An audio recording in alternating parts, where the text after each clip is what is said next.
حاضروا يا حاضروا بالعطايا வாருங்கள் ஹாஜா வாருங்களேன் வந்துங்கள் அருளை தாருங்களேன் வாழ்வில் அருளும் பொருளும் தந்து வாழ்வினை வளம் வரைய பாதண்ணி தலை மேல் சுமந்திடுவேன் பாவங்கள் போக்கிட கேட்டிடுவேன் பூக்களை சொரிந்திடுவேன்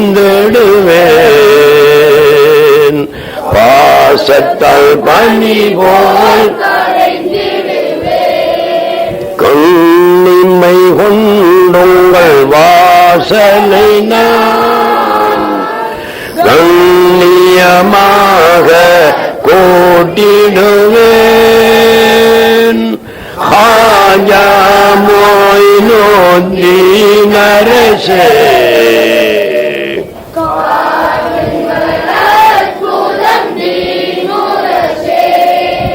கண்ணீர் கொண்டுங்கள் மலர் கழுவி குடித்துயர் மெய்ஞானம் கண்டு துறந்திட பொய் ஞானம் கனிவுடன் அருளி உரை ஞானம் லா இலாஹ இல்லல்லாஹ்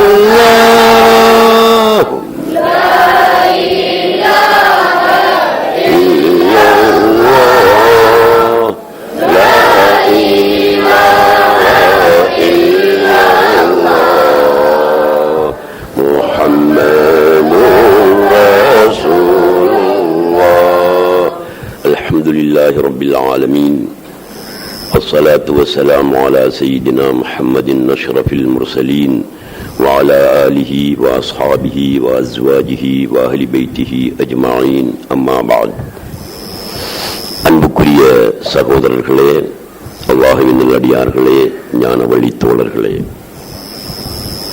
அல்லாஹ் சுப்ஹானஹு வ தஆலா தனது திருக்குர்ஆனில் குல் பிஃபضலில்லாஹி வ பிரஹ்மதிஹி ஃபபிதாலிக ஃபல்யஃப்ரஹூ என்று சொல்லியிருக்கிறான். இது திருக்குர்ஆன் வசனம். இந்த வசனம் எங்களுக்கு அல்லாஹ் சுப்ஹானஹு வ தஆலா நபியுல்லாஹி ஸல்லல்லாஹு அலைஹி வஸல்லம் அவர்கள் மூலம் சொல்லுகிறான், நபிமார்களையும் அவுலியாக்களையும் கொண்டாடுங்கள், அவர்களுக்கு விழாவிடுங்கள், அவர்களை கண்ணியப்படுத்துங்கள் என்று இந்த ஆயத்திலே அல்லாஹ் சுப்ஹானஹு வ தஆலா சொல்லுகிறான். நபிமார்களை கண்ணியப்படுத்துவது, அவர்களுக்கு விழாவெடுப்பது, அவுலியாக்களை கண்ணியப்படுத்துவது, அவர்களுக்கு விழாவெடுப்பது நாம் கற்பனை செய்து கொண்ட ஒரு விஷயம் அல்ல.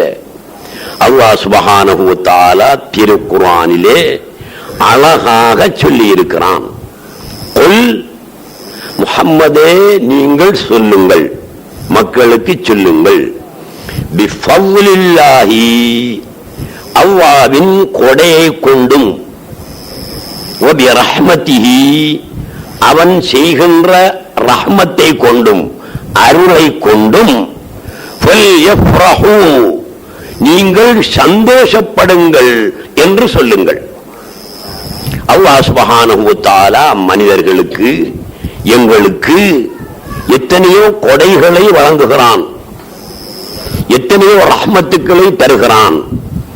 அதற்காக நாங்கள் சந்தோஷப்படுகிறோமா இல்லையா? சந்தோஷப்படுகிறோம். அல்லாஹ் சுப்ஹானஹு வ தஆலா குழந்தை செல்வத்தை தருகிறான், சந்தோஷப்படுகிறோம். வியாபாரத்திலே பரக்கத்து செய்கிறான், சந்தோஷப்படுகிறோம். உடல் ஆரோக்கியத்தை தருகிறான், சந்தோஷப்படுகிறோம். அல்லாஹ்வுடைய கொடை எங்களுக்கு கிடைப்பதினால் சந்தோஷப்படுகிறோம்.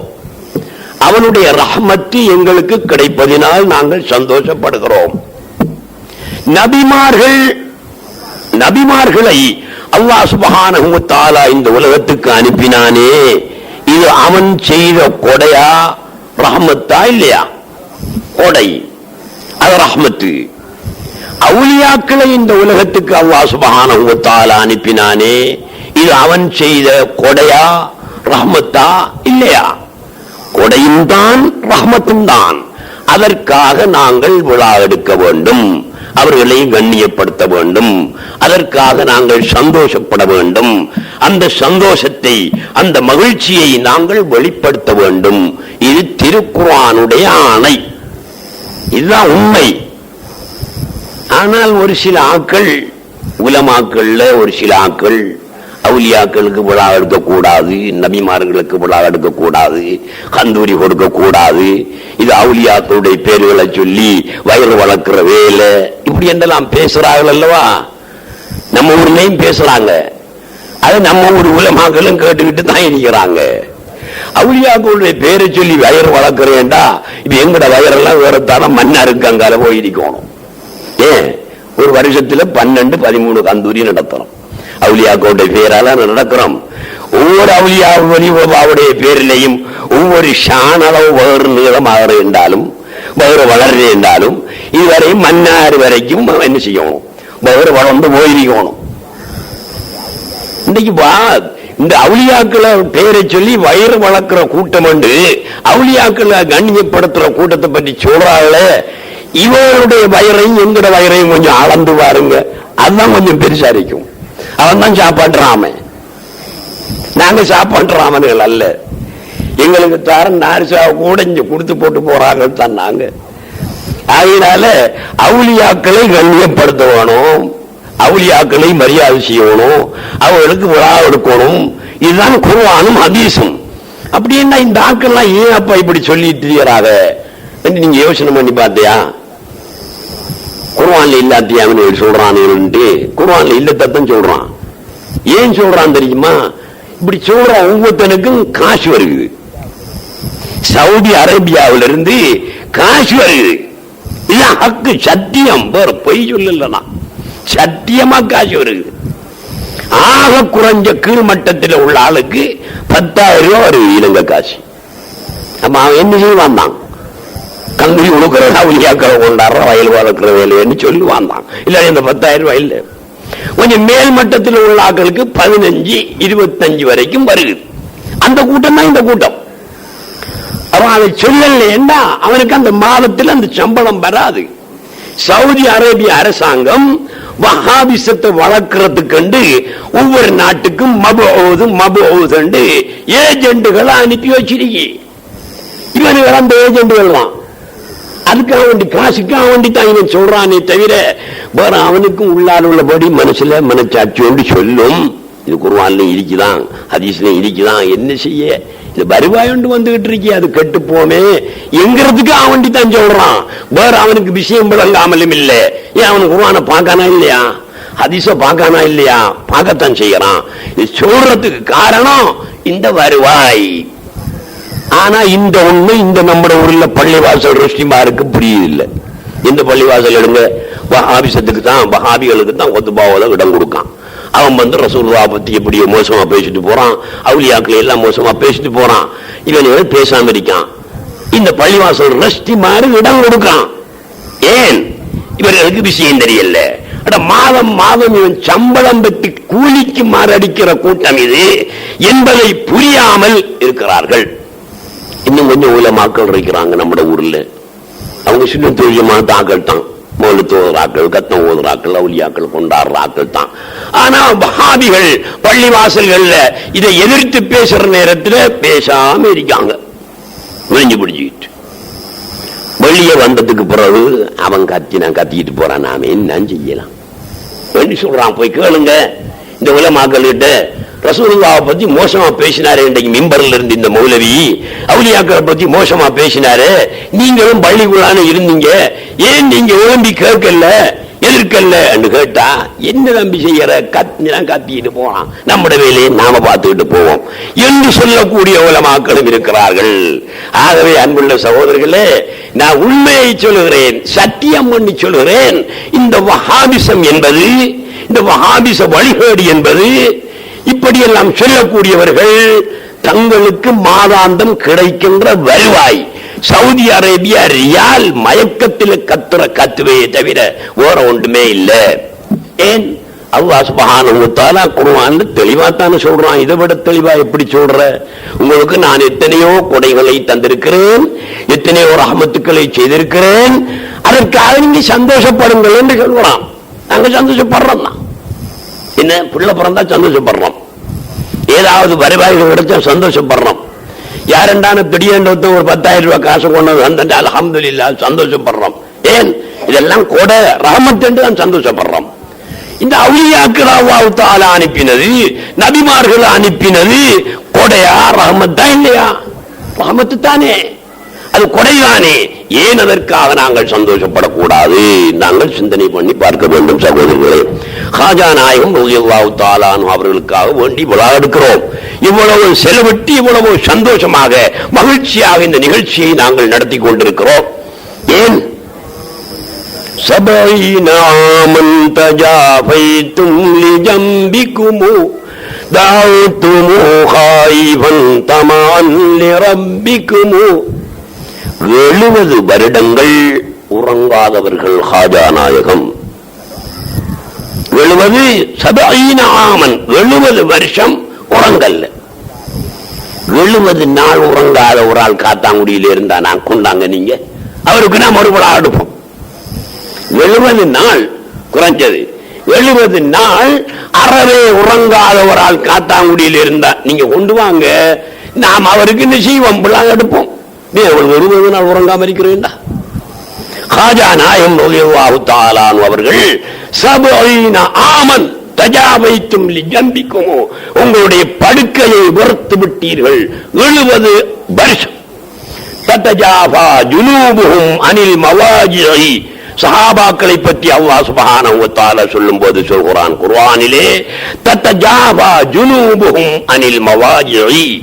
அவர்களுடைய பெட்ரூம், அவர்களுடைய படுக்கையை விட்டும் அவர்களுடைய விலாக்கள் வெறுத்து போயிருக்கும் என்று சஹாபாக்களை சொல்கிறான். உறங்க மாட்டார்கள். அதை வெளிப்படையாக காஜா நாயகம் அவர்கள் காட்டியிருக்கிறார்கள். 70 வருஷம் உறங்கவில்லை. சிந்தனை பண்ணி பாருங்க. நீங்க 70 வருஷம் உறங்காம இருக்கிறேன்டா எப்படி தம்பி? எங்களுக்கு 70 மணித்தியாலும் உறங்காம இருக்கேலுமா? இரவைக்கு 10 மணிக்கு படுக்கிறோம், 11 மணிக்கு வரைக்கும் படுக்கலைன்னா தூங்கி விடுறான். ஜாதி சொல்லக்குள்ள திக்கிற மஜ்லிஸ்ல வந்துருந்துட்டு தூங்கி விடுறான். என்னடா வளமையா 10 மணிக்கு படுக்கிற, 1 மணித்தியாலும் லேட்டா போச்சு, அதுக்காக வேண்டி தூங்கி விடுறான். 1 மணித்தியாலும் லேட்டானதுக்காக வேண்டி தூங்கி விடுறான். ஒரு இரவு நாங்க ஏதோ எங்களுடைய விசேஷம், ஒரு வீட்டில ஏதோ ஒரு நிகழ்ச்சிக்காக வேண்டி கண் முடிச்ச அடுத்த நாள் அவன் கடைக்கு போறான், இல்ல என்ன செய்யறான்? படுக்கிறான். ஒரு இரவு கண் முடிச்சதுக்காக வேண்டி அவனுக்கு தாங்க முடியல, படுக்கிறான். 70 வருஷம் கண் முழிக்கிறதா இருந்தால், ஒரு வினாடி கூட, ஒரு நொடி நேரம் கூட, கண் இமைக்கின்ற நேரம் கூட உறங்காமல் இருப்பதா இருந்தால் இது எவ்வளவு பெரிய ஆத்மீக தத்துவம். அதை நீங்க யோசனை பண்ணி பாருங்க. சும்மா வேலையாது. இப்படியாக 70 வருஷம் அல்லாஹ்வுடைய முனாஜாத்திலே, அல்லாஹ்வுடைய முராக்கபாவிலே, முஷாஹதாவிலே, இபாதத்திலே கண் விழித்த ஒரு மகானுக்கு ஏன் விழா எடுக்க கூடாது? அது மாத்திரமல்ல, 90 லட்சம் காவிர்களை, 90,000 பேர் இல்ல, 90 லட்சம் காவிர்களை இஸ்லாத்திற்கு அழைத்த வரலாறு ரசூலுல்லாஹ்வுக்கு பிறகு காஜா நாயகம் அவர்களுக்குத்தான் அந்த பெருமை. குத்துப நாயகம் 90 லட்சம் மக்களை இஸ்லாத்திலே அழைக்கவில்லை. ஷாவுல் அமீத் பாதுஷா நாயகம் 90 லட்சம் மக்களை இஸ்லாத்திலே எடுக்கவில்லை. ஷேக் தாவூத் வலியுல்லாஹ் நாயகம் 90 லட்சம் மக்களை இஸ்லாத்திலே எடுக்கவில்லை. காஜா நாயகம் அவர்கள் மாத்திரம்தான் 90 லட்சம் காவிர்களை இஸ்லாத்திலே அழைத்தார்கள். எவ்வளவு பெருமை! ஒரு 90,000 பேரை இஸ்லாத்தில் அழைத்தவர், 90,000 1000 பேரை இஸ்லாத்திலே எடுத்த ஒருவரை நீங்க இங்க கொண்டு விட்டு வாங்க, அவருக்கு நாங்க விழா எடுப்போம். அது பெருமைதானே. 1000 பேரை இஸ்லாத்தில் எடுத்துட்டான்.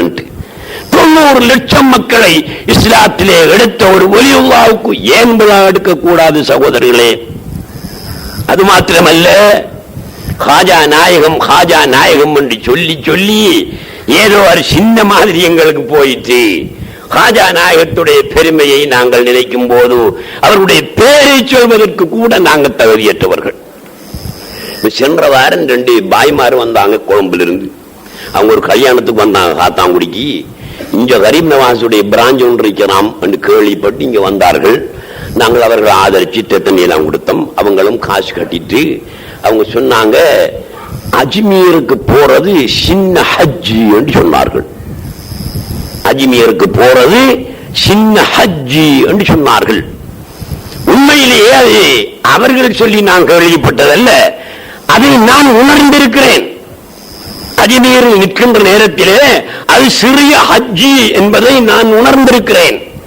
அது மாத்திரமல்ல, அஜ்மீரிலே ஹாஜா நாயகத்துடைய தர்காவிலே நிற்கின்ற நேரத்தில் ரசூலுல்லாஹ்வுடைய தர்காவிலே அவங்களுடைய ரவுலாவிலே நிற்கின்ற ஒரு உணர்வை நான் பெற்றிருக்கிறேன். போனவர்களுக்கு தெரியும், அந்த உணர்வு அவர்களுக்கு கிடைத்திருக்க வேண்டும் என்று நான் நினைக்கிறேன். எனக்கு கிடைத்திருக்கிறது. ஹாஜா நாயகத்துடைய தர்காவிலே நிற்கின்ற பொழுது ரசூலுல்லாஹ்வுடைய ரவுலாவிலே நிற்கின்ற ஒரு உணர்வை நான் பெற்றிருக்கிறேன். அப்படியான ஒரு நாயகம் நீங்க எப்பயாவது கேள்விப்பட்டிருக்கிறீர்களா? யாராவது உலகத்தில் மௌத்தான் ஆக்கள்ற நெற்றியில் ஹாதா ஹபீபுல்லா மாத்த ஃபீ ஹுப்பில்லா என்ற வசனம் ஒளியினால் எழுதப்பட்டிருந்ததாக எந்த ஒரு வலியுல்லாவுடைய வரலாறிலாவது நீங்கள் கேள்விப்பட்டிருக்கிறீர்களா? கேள்விப்பட்டிருக்க மாட்டீங்க. நானும் கேள்விப்படல. கிதாபுகளை நிறைய பார்த்திருக்கிறோம். எந்த ஒரு கிதாபிலும் எந்த ஒரு வலியுடைய நெற்றியிலும் இந்த வசனம் எழுதப்பட்டதாக நாங்கள் பார்க்கவில்லை.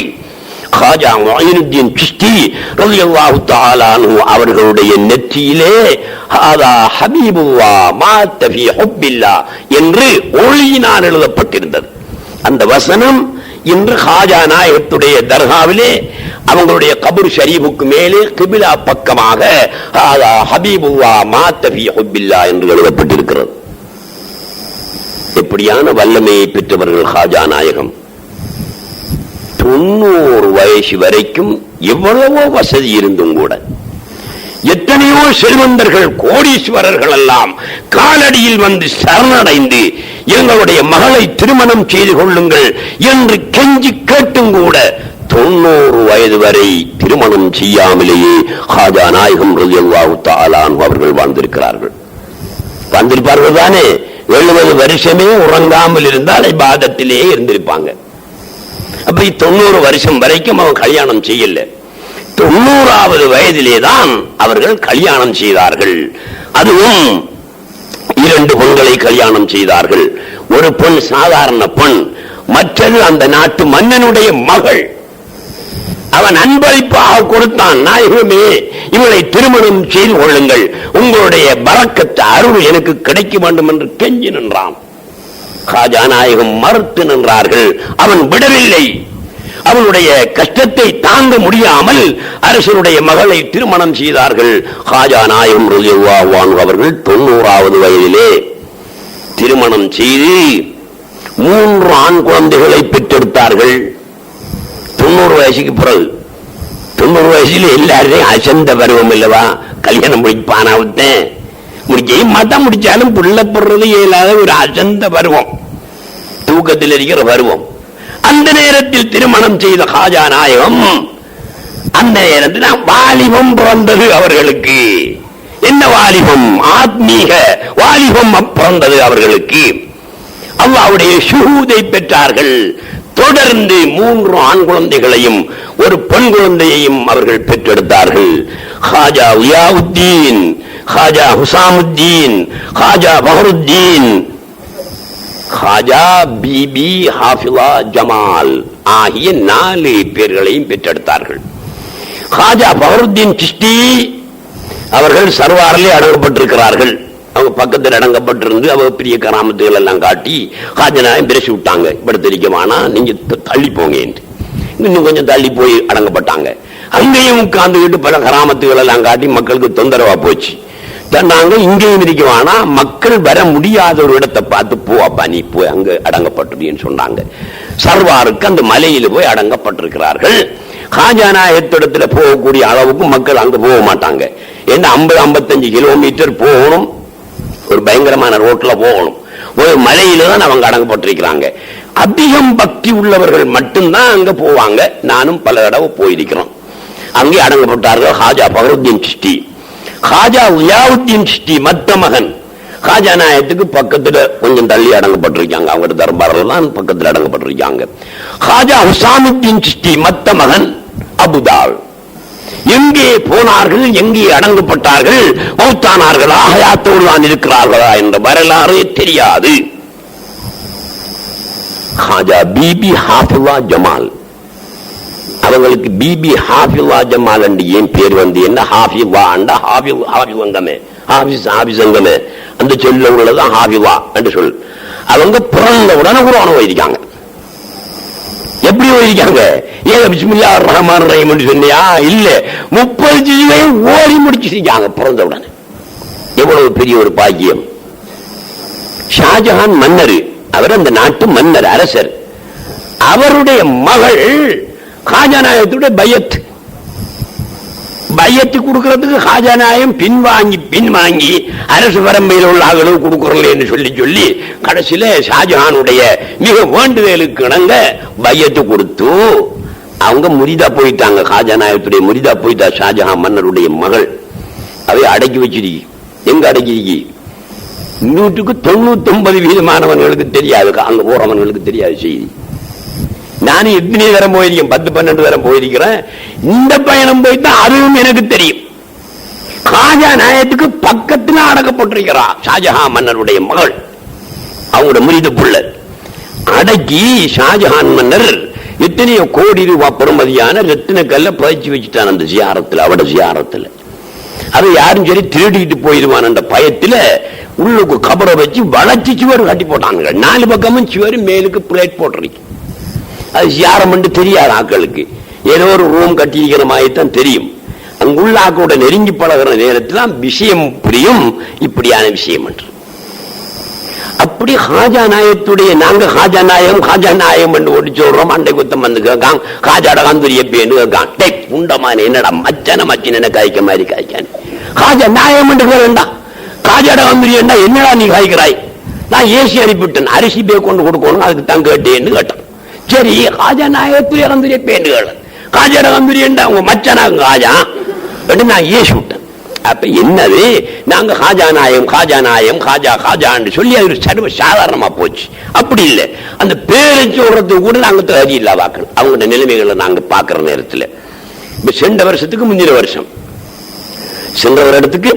வருஷம் ஒரு இந்து 1000 கிலோமீட்டர் குஸ்தி அடிச்சு யாரத்துக்கு வந்திருக்கான் நேற்று கடன்ல. அதை சென்ற வருஷம் கூட நான் உங்கள்கிட்ட சொல்லியிருப்பேன்.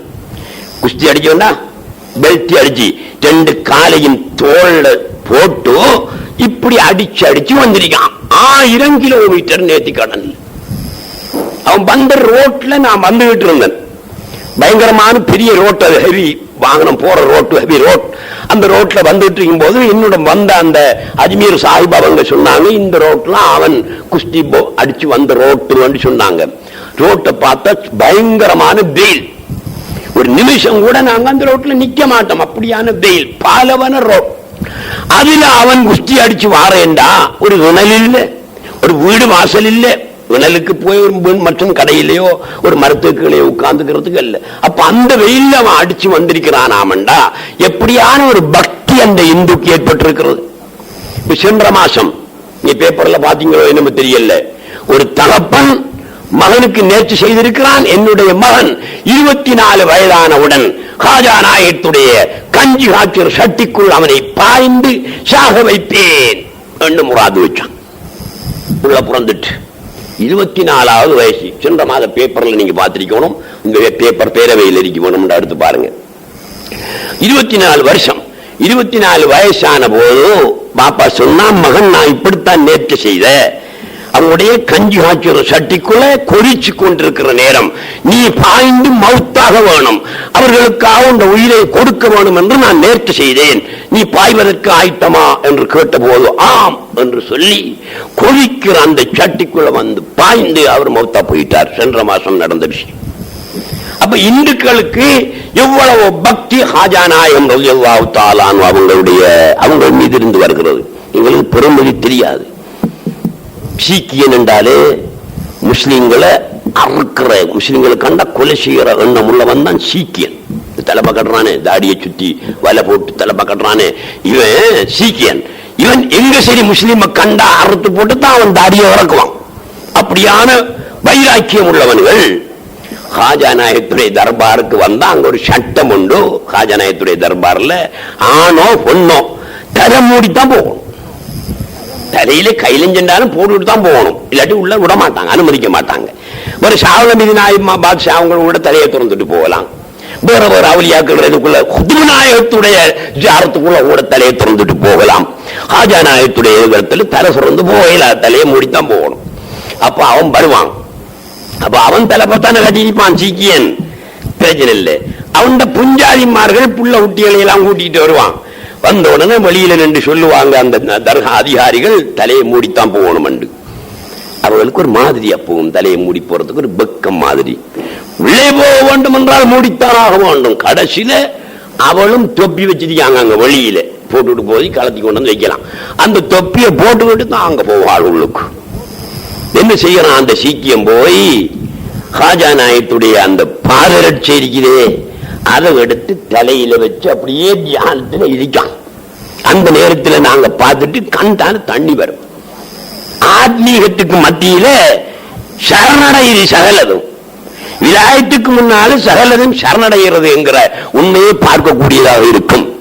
எனவே சகோதரர்களே, ஹாஜா நாயகத்துடைய கிராமத்துக்கள் அது ஒன்றல்ல, எப்படியோ கோடிக்கு மோஜிசாத்தை போல சையர்த சுஹாரபத்துஹூரா கசுஹாரி ஃபிரௌனி மூஸா கலீமில்லாஹி முக்தாரி. சையர்த சுஹாரபத்துஹூரா கசுஹாரி ஃபிரௌனி மூஸா. மூஸா நபி அலைஹிஸ்ஸலாத்து வஸ்ஸலாம் அவர்களுடைய காலத்தில் ஃபிரௌன் தான் அவர்களுக்கு பெரிய எதிரியாக இருந்து வேலை செய்தான், எதிர்ப்பாக நடவடிக்கை எடுத்தான். மூஸா அலைஹிஸ்ஸலாத்து வஸ்ஸலாம் தங்களுடைய முஅஜ்ஜத்தை கொண்டு ஃபிரௌனை தோற்கடித்தார்கள். அப்படியாக பத்ஹூரா என்பவனை தோற்கடித்தீர்கள் என்று அந்த பாடலிலே அவர்கள் சொல்கிறார்கள். அப்படி என்றா என்ன? பத்ஹூரா மன்னன் இருந்தானே, அவன் பித்தும்பரின் சூனியக்காராக்களை எல்லாம் வச்சிருந்தான். அந்த காலத்தில் உள்ள மன்னர்கள் சூனியக்காராக்களை கைவசம் வச்சிருக்கிறது வழக்கம். இப்ப உள்ள ஆக்கள் வச்சிருக்கிறது அப்படி குறவோ, அந்த காலத்தில் அது அதே மாதிரி ஃபிரௌனும் என்ன செஞ்சான், நிறைய சூனியக்காராக்களை எல்லாம் வச்சிருந்தா. மூஸா அலைஹிஸ்ஸலாத்து வஸ்ஸலாம் அவங்களோட போட்டிக்கு போய் சூனியக்காராக்கிட்ட எல்லாம் சொன்னாங்க, டேய் சூனியத்தில் ஆகப்பெரிய சூனியம் என்னடான்னு கேட்டான். ஆறு ஃபிரௌன். அவர்கள் சொன்னானுங்கள், வெள்ளையில்லாத சூனியம் என்றா ஒன்றுதான் இருக்கின்றானுங்கள். என்னடா? நாங்க ஒரு முளத்துல ஒரு கம்பெடுப்போம், கம்பெடுத்து மந்திரிச்சு மந்திரிச்சு விட்டா அது பாம்பாகும், அதை தோற்கடிக்கிறதுக்கு போற உலகத்தில் எந்த சூனியமும் கிடையாது, அப்படித்தான் பயங்கரமான சூரியம் என்று சொன்னானுங்கள். அப்படியா, இதுதான் மூஸாவை தோற்கடிக்கிறதுக்கு வழி என்று சொல்லி, டேய் மூஸாவன் திரிப்பாரு, நீங்க ஒரு ஆக்களும் ஒரு கம்பு கொண்டு வந்து வச்சுக்கிட்டு இருந்து மந்திரிச்சு விட்டுங்கடா முன்னுக்கு, பாம்பாய் ஓடும், அவரால் ஒன்றும் செய்யலாம் போன மட்டும் அவர் பின் வாங்கிடுவாரு, தோத்து போவார் என்று. எல்லாரும் ஒவ்வொரு மூலத்துல ஒரு கம்பவுண்ட் எடுத்துக்கிட்டு வந்து மந்திரிச்சு ரெடியா வச்சுக்கிட்டு இருந்தா. மூஸா அலைஹிஸ்ஸலாத்து வஸ்ஸலாம் அவங்க உட்கார்ந்திருக்கையும் விட்டானுகள். விட்ட ஒவ்வொரு பாம்பும் சின்ன சின்ன வெள்ளாலம் குட்டிய மாதிரி நெளிகி நெளிகி நெளிகி முன்னால தெரிஞ்சு. அல்லாஹ் தஆலா மூஸா நபி அல்லவா, என்ன பார்த்துட்டு இருக்கிறீங்க, மூஸாவே ஏன் பார்த்துட்டு இருக்கிறீங்க, உங்களோட கையில அசா இருக்கா இல்லையா, எறிஞ்சேன்னா. அல்லாஹ் சுப்ஹானஹு வ தஆலா அல்லாஹ்வுடைய ஆர்டர். மூஸா அலைஹிஸ்ஸலாத்து வஸ்ஸலாம் தடியை எறிஞ்சார்கள். பெரிய மலைப்பாம்பா போச்சு. மலைப்பாம்புக்கு என்ன வேணும்? தீன் வேணும். இந்த குட்டி பாம்பையெல்லாம் பிடிச்சு பிடிச்சு விழுங்கிச்சு. மலைப்பாம்பு விழுங்கி இப்படி நிமிர்ந்து நின்றுச்சு. பிறவுனர் பார்த்துட்டு தலையை குனிஞ்சிட்டு இருந்தாரு. சூனியக்காராக்கள் எல்லாம் தலையை குனிஞ்சு அவங்க என்னடா நீங்க சொன்ன கதை என்ன, இது என்ன கதை, இது வெள்ள இல்லாத விஷயம். எத்தனை பெரியமா கொண்டான். அதே மாதிரி பத்ரூராம் மன்னரு காஜா நாயகத்துக்கு எதிராக நடவடிக்கை எடுத்த ஆளு. அவர் ஒரு மந்திரவாதியை வச்சிருந்தாரு, அஜேபால். அவன் பேரு அஜேபால். அந்த நேரத்தில் அவன் என்று பேசுறோம் நாங்க. அப்புறம் அவர் இஸ்லாமாயி இப்ப காஜா நாயகத்துடைய முயதாயிட்டாரு. அதனால அவன் அந்த நேரத்தை வச்சுட்டு அவன் சொல்றான். அஜேபால் என்ற ஒரு மந்திரவாதியை வச்சிருந்தான் பத்ரூராம் மன்னர்.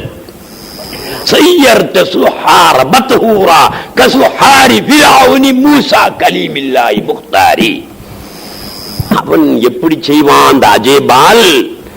இதே மாதிரி என்ன செய்வான், கம்பெடுத்து விடுவான். காஜாநாயகத்துக்கு முன்னால அது பாம்பா மாறிட்டு போகும் பெருங்கூட்டத்துக்கு மத்தியில். காஜாநாயகம் தங்களுடைய அசாவை உறைஞ்சு விட்டாங்க. அது மலைப்பாம்பாயி அவன் பாம்பையெல்லாம் முடிச்சு விழுங்கிச்சு. இத்தனை பேர் இஸ்லாத்துல வந்தாங்க. இப்படி கராமத்தை காட்டி காட்டித்தான் 90 லட்சம் காபிர்களை காஜா நாயகம் ரலியல்லாஹு தஆலா அவர்கள் இஸ்லாத்திலே அழைத்திருக்கிறார்கள். அப்படியான ஒரு மகாண்ட செருப்ப தலையில வைக்கிறதுக்கு கூட நாங்க தகுதி இல்லை. அன்னைக்கு அந்த ரெண்டு பாய்மாரம் வந்தவங்க அந்த ஸ்டோரை கூட்டிக் கொண்டே காட்டின எங்கட காஜா நாயகத்துடைய ஸ்டோரை கொஞ்சம் பாருங்க என்று அதுக்குள்ள வச்சுக்கிட்டு சொல்றானுங்கள். அந்த ரெண்டு பாய்மாரும் நாங்க எல்லாம் காஜா நாயகத்துடைய நாய்கள், நாய்கள், அவர்களுக்கு ஹிதுமத்து செய்கிற நாய்கள். அவங்க இல்லைன்னா இந்த நிலைமையில நாங்கள் இருக்க மாட்டோம் என்று அவங்களோட வாயாலே சொன்னாங்க. அந்த மாதிரி நீங்க கொழும்புல போய் பாய்மாரோட பழகி பாருங்க. பாய்மாருக்கு தான் காஜாநாயகத்துல கூடுதலான பக்தி இருக்கு. அவங்க அத்தனை பேரும் சொல்லுவாங்க நாங்க காஜாநாயகத்துடைய நாய்கள் என்று தான் சொல்லுவாங்க. ஆகவே நாங்க அவங்களோட நாயை விட கேவலமானவர்கள். என்ன செய்யணும்? அவங்களுக்கு நாங்க விழா எடுக்கணும், அவங்களோட விழாவில் பங்கு பெற்றணும். இன்றைக்கு உலகத்திலேயே எந்த ஒரு மன்னனாலும் சாதிக்க முடியாத செய்ய முடியாத வேலைவட்டிகளை எல்லாம் அவுலியாக்கள் தான் செஞ்சுட்டு இருக்காங்க. பாருங்க, இந்த ஊர்ல நீங்க சொல்லுங்க, யாரெண்டான ஒருவன் ஒரு நாளைக்கு 1000 பேருக்கு சாப்பாடு கொடுக்கிறவன் இருக்கானா? இந்த ஊர்ல ஒரு வணக்கான இருக்கானான்னு சொல்லுங்க பாப்போம். இதே கோடீஸ்வரன் இருக்கான் இந்த ஊர்ல. ஒரு நாளைக்கு 1000 பேருக்கு ஃப்ரீயாக சந்தோஷமாக சாப்பாடு கொடுக்கிறவன் இருக்கானா? இல்லையே. இந்த இலங்கை நாட்டில் இருக்கானா அவர் 10,000 பேருக்கு சாப்பாடு கொடுக்கிற ஒரு மணக்காரன் ஒவ்வொரு நேரத்துக்கும்? இல்லையே. காஜாநாயகத்துடைய இடத்துக்கு போய் பாத்தீங்கன்னா தெரியும், பிச்சைக்காரன் மட்டும் எப்படியும் ஒரு 25,000 பேருக்கு மேல இருக்காங்க. அஜினியர்ல பிச்சைக்காரன் மட்டும் 25,000 பேருக்கு மேல இருக்கான். அந்த 25,000 பேரும் காலையிலையும் சாப்பிடுறான் தான், மத்தியானமும் சாப்பிடுறான் தான், ராவைக்கும் சாப்பிடுறான் தான், நாளைய சாப்பாட்டுக்கும் டிக்கெட்டை வாங்கி போய்க்குள்ளே மிச்சிருக்கான் தான். யாரு? நம்மளை போல போறாக்கள்.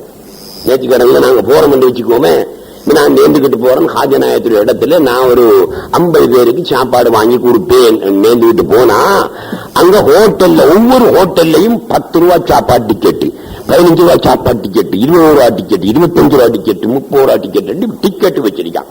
நான் ஒரு ஹோட்டல்ல போய் சொல்றேன், எனக்கு இந்த 10 ரூபா சாப்பாடு டிக்கெட்ல ஒரு 50 காடாண்டா காசை கட்டி நான் 50 டிக்கெட் தருவான். அந்த டிக்கெட்டை நான் வாங்கி ஹோட்டலுக்கு வெளியே வர 1000 பிச்சைக்காரன் வருவான். ஒவ்வொரு ஆக்களுக்கும் ஒவ்வொரு டிக்கெட் 50 பேருக்கு நான் கொடுத்துட்டேன்டா. அவன் அந்த டிக்கெட்டை எந்த நாளையில கொண்டு போய் அந்த கடையில கொடுத்தாலும் சாப்பாடு கிடைக்கும். அதே மாதிரி ஒரு பிச்சைக்காரன் ஒரு நாளைக்கு 10 டிக்கெட் எடுப்பான், 20 டிக்கெட் எடுப்பான். லட்சக்கணக்கில் இல்ல மக்கள் வராங்க. என்னோட வந்தாக்கிட்ட நான் சொல்லியிருக்கேன், காஜாநாயகத்துடைய தர்பாரில் வச்சு, தம்பி இந்த காஜாநாயகத்துடைய தர்பாருக்கு மனுஷன் பாரானா ஜிம் வருகுதா மலக்கு வருகுதா கொஞ்சம் பாருங்க பாப்போம். மனுஷன் என்றா அப்படி சொல்லல, மனுஷன் அப்படி வரமாட்டான். ஒரு ஆளுக்கு பின்னால ஒரு ஆள், ஒரு ஆளுக்கு பின்னால ஒரு ஆள், ஒரு ஆளுக்கு பின்னால ஒரு ஆள், சனம் வந்துகிட்டு தான் இருக்கும். காபத்துவாலையும் அப்படி சனதை பார்க்க. ஹஜ்ஜுடைய காலத்துல கூட எத்தனை லட்சம் பேர் சேருவாங்க ஹஜ்ஜுக்கு? 25 லட்சம் பேர் பேப்பர்ல போடுறான். ஹஜ்ஜில் இந்த வருஷம் 25 லட்சம் பேர் சேர்ந்து என்று. காஜாநாயகத்துடைய கந்தூரி நேரத்தில் ஒரு சை முபாரக் நேரத்தில் எத்தனை மக்கள் சேர்றாங்க? 3 கோடிக்கு மேற்பட்ட மக்கள் சேருகிறார்கள். காரணம் என்ன தெரியுமா? ஹஜ்ஜி போறவன் முஸ்லீம் தான் போற. இந்த ஹஜ்ஜிக்கு வாரவன் முஸ்லீம் மட்டுமல்ல, இந்துக்கள், காவிரிகள் சகலருமே என்ன செய்வார்கள். அதனால 3 கோடிக்கும் மேற்பட்ட மக்கள் வருகிறார்கள். எனவே அன்புள்ள சகோதரர்களே, நாங்கள் காஜாநாயகத்துடைய நாய்களை விட மோசமானவர்களாக ஆகி அவர்களுடைய இந்த 16வது கந்தூரியிலே நாங்கள் கலந்து கொள்ள வேண்டும். அவருடைய ஷபாத்து நிச்சயமாக கியாமத் நாளிலே கிடைக்கும். அவருடைய மஹப்பத்து நிச்சயமாக எங்களுக்கு கிடைக்கும். இந்த வருஷம் கடந்த வருஷங்களை விட 15 கந்தூரியில் நடந்த விசேஷத்தை விட 2 விசேஷம் மேலதிகமான விசேஷமாக இருக்கிறது. ஒன்று, எங்களுடைய தகப்பனார் அவருடைய கபருக்கு சந்தனம் பூசும் நிகழ்ச்சி ஒன்றை நாங்கள் வைத்திருக்கிறோம். 8ஆம் நாள் இரவு இஷா தொழுகையை தொடர்ந்து அந்த நிகழ்ச்சி நடைபெறும். நானும் இந்த சந்தனம் பூசுற நிகழ்ச்சியை யாரா ஒரு பெரிய மனுஷனை கொண்டுதானே செய்யணும் என்றால், அவுலியாக்களுடைய ஜியாரத்துக்கு சந்தனம் பூசுறது பெரிய மனிதர்கள்லாம் பூசுற. அதிகமான சந்தனம் பூசுறாக்க மஜிது பப்போர், அவுலியாக்களுடைய கபருக்கு சந்தனம் பூசுறாக்க மஜிது பப்போரா. அப்படியெல்லாம் நிலைமறிக்க இப்ப வாப்பாட கபருக்கு சந்தனம் பூசுறதுக்கு ஆரை கொண்டு பூசலாம். இங்கே நாம கேட்ட மாட்டல, நீங்க பூசுங்க மௌலவி, நீங்க பூசுங்க மௌலவி என்று நம்ம கிட்ட சொல்லுவானுங்கள். அதாவது மௌலவி மாதிரிலாம் சேர்ந்து பூசுங்க சொல்லுவானுங்கள். நாம எல்லாம் பூசுறதுக்கு தகுதியான ஆக்களா? ஆரடா செய்யலாம் என்று எனக்கு ஒரு யோசனை இருந்து வரும்போது, இப்போ ஒரு 5 நாளைக்கு முன்னாலே எனக்கு ஒரு கோல் வருகிறது. கொழும்புல இருந்து ஒரு பாய் பேசுறாரு. உங்களோட கந்தூரி எப்பன்னு கேட்டாரு. நான் 18ஆம் தேதி கொடியேற்றம், 27ஆம் தேதி கந்தூரி என்று சொன்னேன். உங்களோட கந்தூரிக்கு அஜ்மீர்ல இருந்து இன்னாரை நான் அழைத்து வருவேன், என்ற சொந்த செலவில் அழைத்து வருவேன் சொன்னார். யாரு? அவரு ஹாஜா நாயகத்துடைய வழித்தோன்றல், அவங்களோட பேர பிள்ளையில ஒரு ஆள். அவர் ஒரு மஜ்னூப் மாதிரி ஒரு ஆள் தான். அவங்களோட வீட்டுலாம் போய் நான் தங்குறதாள். எந்த பேரு தான் அவங்களோட பேரு. எந்த பேர் அப்துல் ரவுப், அவருடைய பேரு சையீத் அஹமது ரவுப். அவங்க தான் பாராங்க. அப்போ அல்ஹம்துலில்லாஹ், ஹாஜா நாயகத்துடைய பேரப்பிள்ளை வாரது ஹாஜா நாயகம் வருவது போன்றது. அவரை அழைப்பிக்க வேணும் என்று நானும் ஒரு 2-3 வருஷமான யோசனை இருந்தேன். ஆனா அழைக்க போனா எப்படியும் ஒரு 10,000-15,000 ரூபாய், ஒரு 75,000 ரூபாய், 1 லட்சம் ரூபாய் செலவாகுமே என்றதுக்காக வேண்டித்தான் நானும் பின்வாங்கி கொண்டிருந்தேன். அல்லாஹ்வுடைய வேலையை பாருங்க, ஹாஜா நாயகத்துடைய கராமத்தை அந்த பாய் அவருடைய சொந்த செலவில் அவங்களை கொண்டாடுறாரு. எதுக்கு கொண்டாடுறாரு தெரியுமா? 19ஆம் தேதி நம்ம கொடியேறும் 18ஆம் தேதி, 19ஆம் தேதி அவருடைய வீட்டில் அவருடைய மகளுக்கு ஒரு கல்யாண ரெஜிஸ்டர், அந்த பாயுடைய மகளுக்கு. அவன் பெரிய கோடீஸ்வரன். அந்த மஜ்லிஸில துஆவதற்கு கண்டு அஜ்மீர்ல இருந்து அந்த பெரிய மனுஷனை அவர் கொண்டு வருகிறார். அவர் கேள்விப்பட்டிருக்காரு காத்தாங்குடியில இப்படி ஒரு கந்தூரி நடக்கலாம் என்று. அதோட அந்த பெரிய மனுஷனை அந்த நிகழ்ச்சிக்கு நாம் அனுப்புவோம் என்று எனக்கு டெலிபோன்ல தொடர்பு கொண்டோ. இப்போது அந்த பாய் இந்தியாவில் நின்று கொண்டிருக்கிறார். இன்ஷா அல்லாஹ் தஆலா அந்த பெரிய மனிதன் அவர்களும் ஹாஜா நாயகத்துடைய பேரப்புள்ள. அவர் ஒரு முத்தவக்கிலின்ல சேர்ந்தால் நான் அவருடன் நெருங்கி பழகின வாயில் நான் அறிஞன். அவரும் கொழும்புக்கு வந்து கொடியேற்றத்துக்கு சமூகம் கொடுக்க மாட்டார்.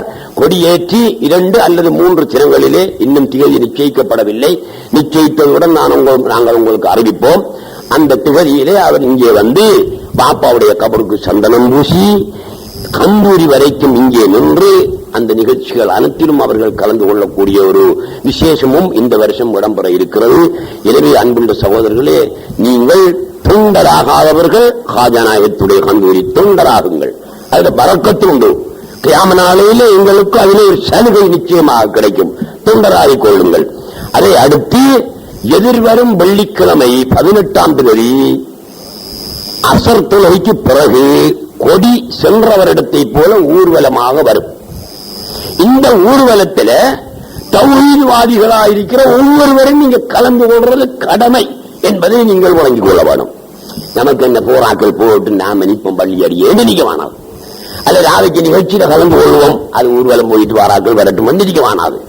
எங்களுடைய பலத்தை நாங்கள் சுன்னத்துல் வல் ஜமாஅத் கூட்டம், நாங்கள் தௌஹீது கூட்டம், நாங்கள் அவுலியாக்களை கொண்டாடுகின்ற கூட்டம் என்ற ஒரு பலத்தை வெளி ஊர்களுக்கும் வெளி நாடுகளுக்கும் எடுத்து காட்டுவதற்காக இந்த ஊர்வலத்திலே தௌஹீத்வாதிகளாக இருக்கின்ற ஒவ்வொரு ஆண்களும் சிறு பிள்ளைகளும் கலந்து கொள்ள வேண்டும்.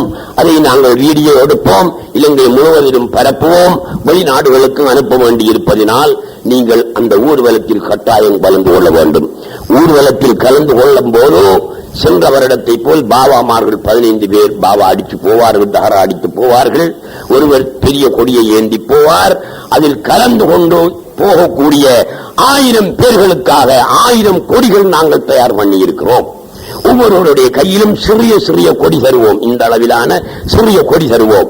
அதை நீங்கள் ஏந்திக் கொண்டு மௌனமாக ஊர்வலம் வந்து அந்த கொடியை ஏற்ற வேண்டும். நீங்கள் தொண்டர்களாகிக் கொள்ள வேண்டும் என்பதையும் நான் கேட்டுக்கொண்டு, இன்றிரவு 9 மணிக்கு ஹாஜா நாயகம் அவர்களுடைய கந்தூரி குழு கூட்டம் நடைபெறும். அந்த குழுவில் உள்ள அத்தனை பேர்களும் செயற்குழுவினர்களும் இன்றிரவு 9 மணிக்கு கலந்து சிறப்பிக்க வேண்டும் என்று கேட்டு முடித்துக் கொள்கிறேன். அஸ்ஸலாமு அலைக்கும் வரஹ்மத்துல்லாஹி வபரகாத்துஹு.